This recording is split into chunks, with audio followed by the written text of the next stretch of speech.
Warriors, my friends, my extended family, welcome to another episode of the Anxiety Guy podcast. Whether you are listening on a podcast directory or watching me on YouTube, I welcome you to a brand new episode.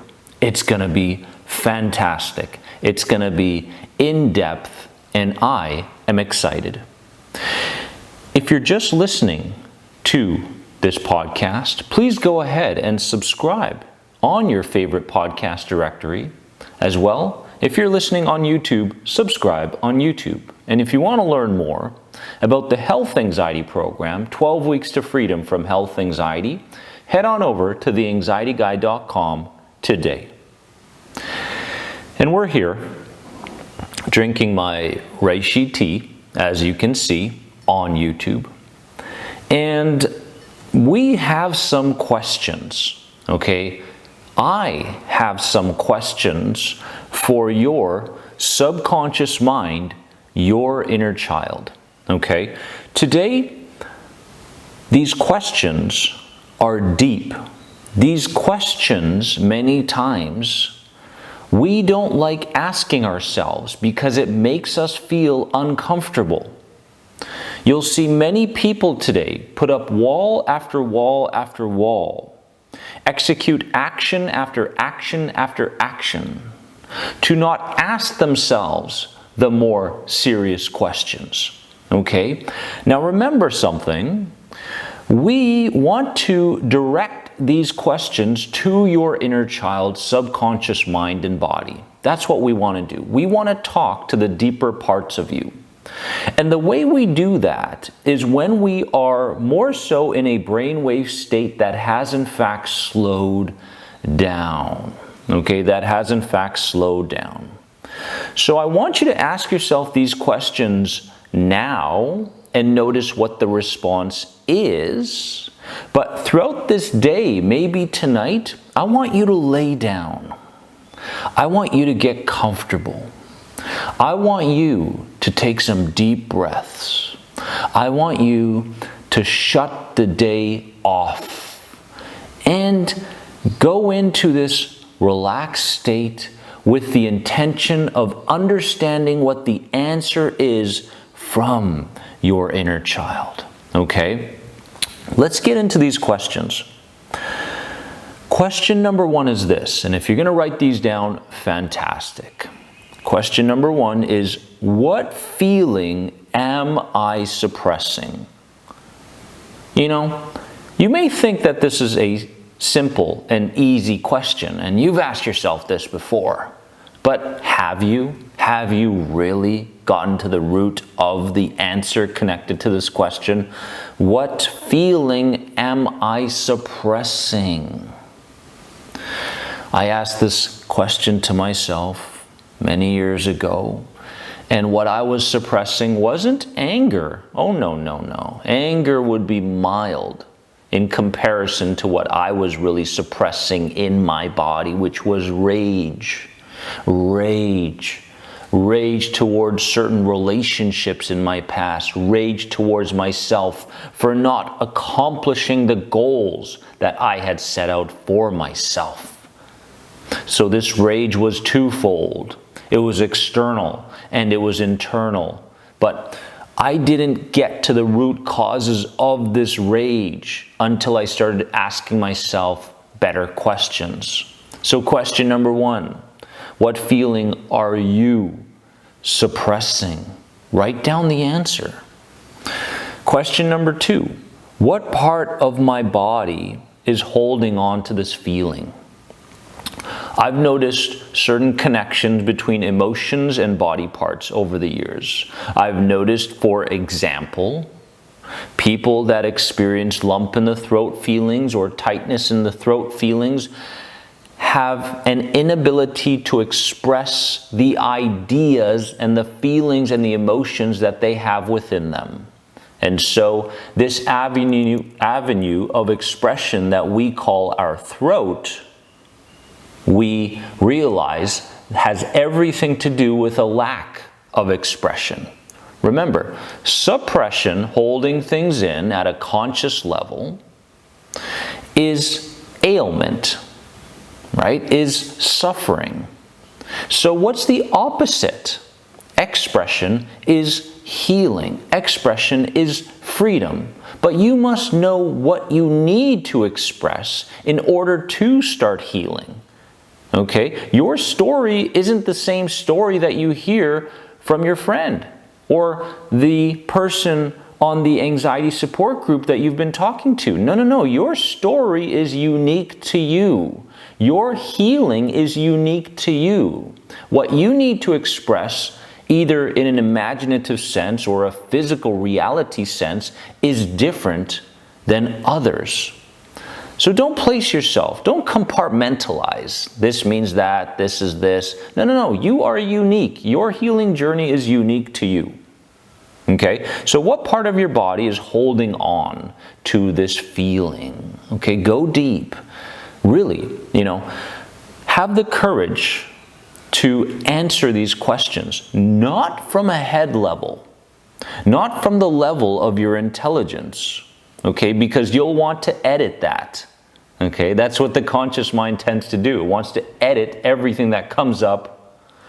No, I'm talking about answer these questions from your intuitive sense, from your heart sense, okay? When you feel the answer, that's what the answer is. Go with it. It doesn't matter how silly or far-fetched it may seem to your mind. Question number 3. Is this feeling directed towards me or someone else? As I explained at the beginning of this podcast, for me it was twofold, right? Rage because I wasn't able to accomplish the goals I had set for myself personally and professionally. Rage towards a certain person that had done certain things to me to cause me to suppress certain traumas in my body over the years, compounding those feelings and emotions and having to deal with them while I'm an adult. Okay? Just because you experienced childhood trauma, okay, doesn't mean that time will take care of it and cleanse it away. Childhood trauma showing up as an adult, during adulthood, through symptoms and ailments and sensations, and we must come from a place of understanding the connection more deeply, okay? As one of my great mentors says, we're so busy dieting the physical body, but we never take the time to diet the emotional body. Brent Baum, thank you for that. So, question number 3, is this feeling directed towards me or someone else? Have the courage to be honest with yourself. Question number 4, why does my subconscious feel the need to hang on to this? Why does my inner child feel the need to hang on to this? Most likely, it's because your inner child doesn't want you to repeat the same mistake you made before. Oh my goodness. Your inner child is holding on to these feelings and emotions so that you don't make the same mistake you did before.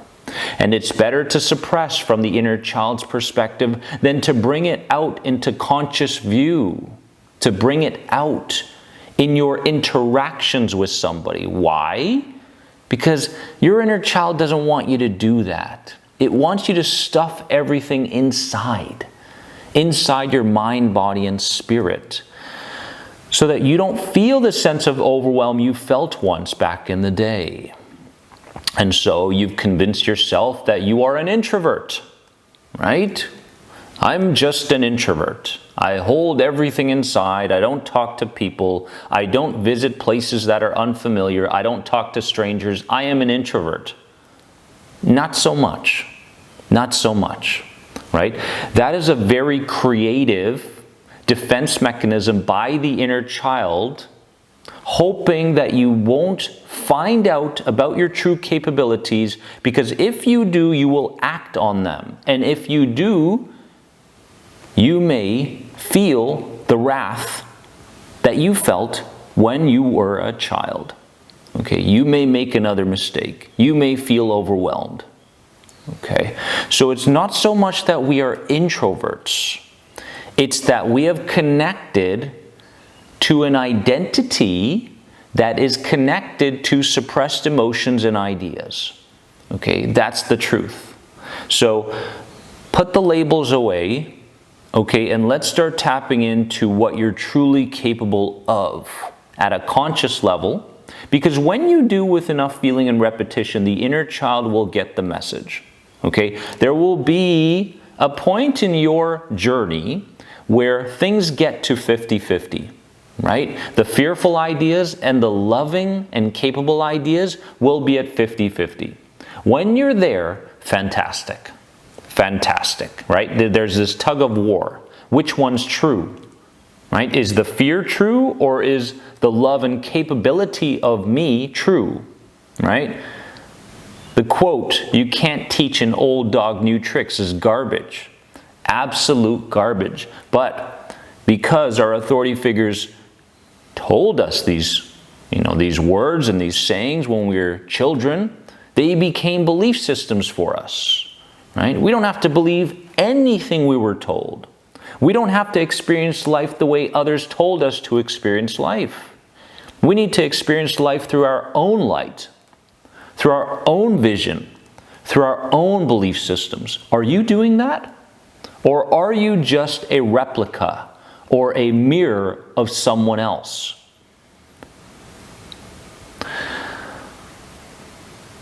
Question number 5. What does holding on to this feeling do for me in a positive sense? We've touched on this, right?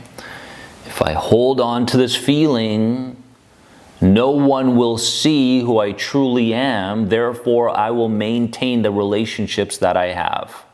It's possible. It's possible. So what does it do for you in a positive sense? What does it give you? Does it give you a sense of being, a sense of persona and identity? It's just who I am, right? Has this stuck to the point where you're so comfortable within this identity that you're not really willing to step out of it, even if life gets better? Think about that for a second, right? Anxiety sufferers are very afraid of losing what they already have. Okay? I'm comfortable here. I've got my comfort zones, right? I'm fighting through the day. I'm striving through the day, hoping for the best. Okay, I'm experiencing sensations and symptoms, yes, but I don't want to risk things getting worse. Therefore, I will keep all of this hidden within my body, okay, and hope for the best. That's not good enough. That's not good enough. Okay. And question number 6. We have 6 questions from the subconscious mind. 6 questions today. Why is my subconscious so resistant to changing this? Why? Why is my inner child so afraid of change? Because it's not that anxiety healing is so difficult and that we're not capable of it. It's the fact that at an unconscious level, we are afraid to change things that have been cemented within our belief systems and identity, right? That's the biggest hurdle. It's not anxiety, it's change. Change is the biggest hurdle. For example, let's take a health anxiety sufferer, okay? Everybody thinks that health anxiety sufferers are just afraid of dying, okay? I'm afraid of death, therefore, if I feel a symptom or sensation in my body, I overreact to the point where I follow these ideas down a rabbit hole that takes me down further anxiety, right? I go on Google, all those things. I visit the doctors, right? Negative. And we need to understand something, that health anxiety sufferers deep down, because I always talk about deep down, okay? Depth. We have to go below the surface. And if we go below the surface, we recognize that health anxiety sufferers have such an attachment to their environment. They have such an attachment to what they have. They have everything they ever dreamed of. They have people that support them. They love life so much, right?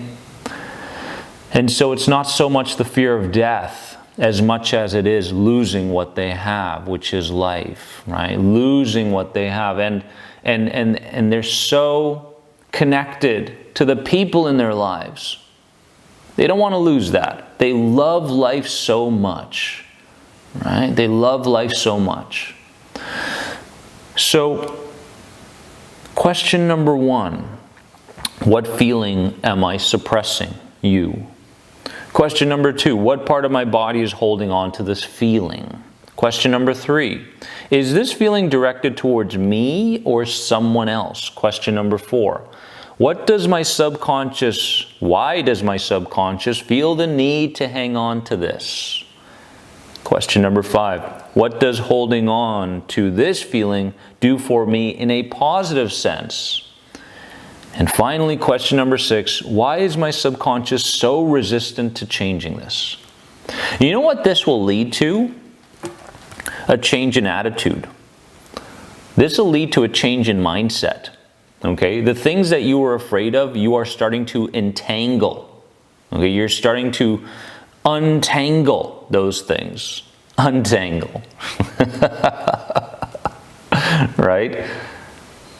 And when you start untangling things on the inside, you get addicted to this healing journey. You just want more of it. You can't stop. You love it. You want to do more good things for yourself. You want to figure more things out at a heart level. And this is good. If you're enjoying your healing journey, this is 50% of the journey itself. If you're not enjoying the journey, you're cutting yourself off of resources. You're cutting yourself off of the capability that your inner child has to connecting to these new ideas.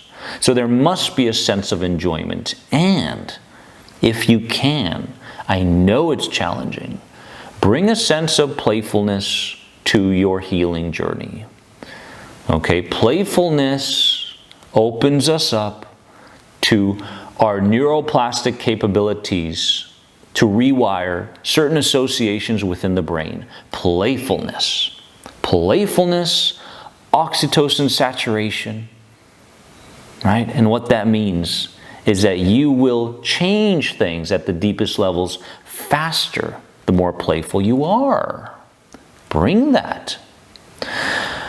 Are you enjoying this podcast? If you are, please take a moment right now, just a few seconds, to positively rate and review this podcast. If you're watching this on YouTube, hello, comment below, let's chat. Remember that you are more than anxiety. Don't ever forget it. I'll see you in the next episode. Bye-bye.